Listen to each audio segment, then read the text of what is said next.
ఎమ్మెల్యేల అంశంపై స్పందించడానికి స్పీకర్ గడ్డం ప్రసాద్ నిరాకరించారు. ఈ విచారణలో జడ్జిగా వ్యవహరిస్తున్న తాను ఏమీ చెప్పలేనని అన్నారు.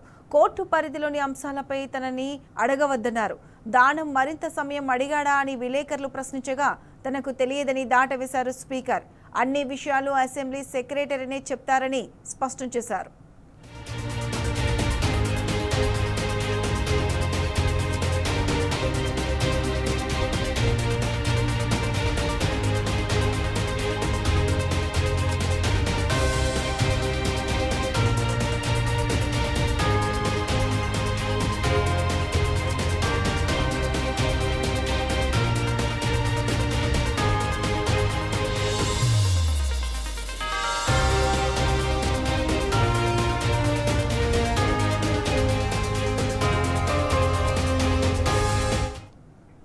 ఫిరాయింపు ఎమ్మెల్యేల అంశంపై స్పందించడానికి స్పీకర్ గడ్డం ప్రసాద్ నిరాకరించారు. ఈ విచారణలో జడ్జిగా వ్యవహరిస్తున్న తాను ఏమీ చెప్పలేనని అన్నారు. కోర్టు పరిధిలోని అంశాలపై తనని అడగవద్దన్నారు. దానం మరింత సమయం అడిగాడా అని విలేకరులు ప్రశ్నించగా తనకు తెలియదని దాటవేశారు స్పీకర్. అన్ని విషయాలు అసెంబ్లీ సెక్రటరీనే చెప్తారని స్పష్టం చేశారు. ఇక ఇదే అంశానికి సంబంధించి పూర్తి అప్డేట్స్ మా ప్రతినిధి ప్రదీప్ అందిస్తారు. ప్రదీప్, చెప్పండి, స్పీకర్ కామెంట్స్ పై అప్డేట్స్ ఏంటి? ఇద్దరు ఎమ్మెల్యేలకు సంబంధించినటువంటి విచారణ కోసం స్పీకర్ మరోసారి నోటీసులు అయితే జారీ చేశారు. కడియం శ్రీహరి, దానం నాగేంద్ర సంబంధించి మొదటి విడతగా వాళ్ళు విచారణకు సంబంధించి నోటీసులు ఇస్తే రిప్లై ఇవ్వలేదు.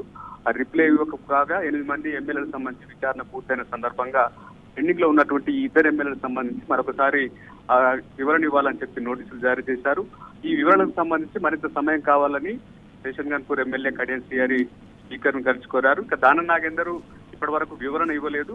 ఆయన వివరణ ఇచ్చేందుకు అయితే న్యాయ నిపుణులతో సంప్రదించారు. ఒకవేళ జరగబోయే పరిణామాలు స్పీకర్ కనుక అనర్హత వేటు వేస్తే ఏం చేయాలి, లేదా రాజీనామా ముందుగా చేయాలన్న దానికి సంబంధించి కాంగ్రెస్ పెద్దలతో ఆయన చర్చించారు. అనంతరం శాసనసభ వ్యవహారాల మంత్రి శ్రీధర్ బాబు అయితే ఈ రోజు వరకు సమయం ఉంది, లేదా ఒకవేళ ఈ రోజు ఇవ్వకపోతే మరొకసారి కూడా వారికి సమయం ఇచ్చేటువంటి అవకాశం ఉందని చెప్పి అసెంబ్లీ వర్గాలు అయితే చెప్తా ఉన్నా. ఏదేమైనా ఈ దానం నాగేందర్ సికింద్రాబాద్ ఎంపీ అభ్యర్థిగా కాంగ్రెస్ తరఫున పోటీ చేశారు. ఆయన బీఆర్ఎస్ ఎమ్మెల్యేగా ఉండి కాంగ్రెస్ బీఫారా పై పోటీ చేయడం పట్ల అనర్హత వేటు పడుతున్నటువంటి చర్చ ఉంది. రెండోది కడియం శ్రీహరి బీఆర్ఎస్ ఎమ్మెల్యేగా ఉండి ఆయన కూతురు కడియం కావ్య కాంగ్రెస్ ఎంపీ అభ్యర్థిగా ఉన్న సందర్భంలో ఆమె గెలుపు కోసం ప్రచారం చేశారు. స్వయంగా వీళ్ళు కాంగ్రెస్ వాళ్ళు చేరలేదనడానికి చెప్పుకోవడానికి కూడా వీళ్ళైనటువంటి పరిస్థితులు అయితే ఉన్నాయి. కానీ వారైతే వివరణ ఏ రకంగా ఇస్తారు ఏంది అనేది చూడాల్సిన పరిస్థితి ఉంది. ఒకవేళ వివరణ ఇచ్చిన తర్వాత పిటిషనర్ గా ఉన్నటువంటి వారు ఏ రకంగా రియాక్ట్ అవుతారు.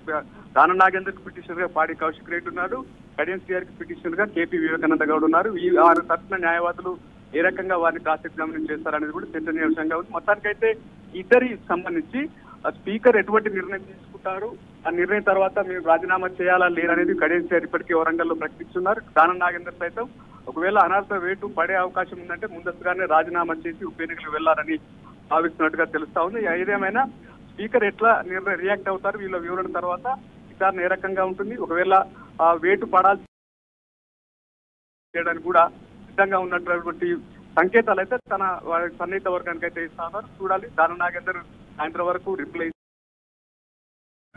వేచి చూడాల్సిన పరిస్థితి. Right Pradeep, thanks for the updates.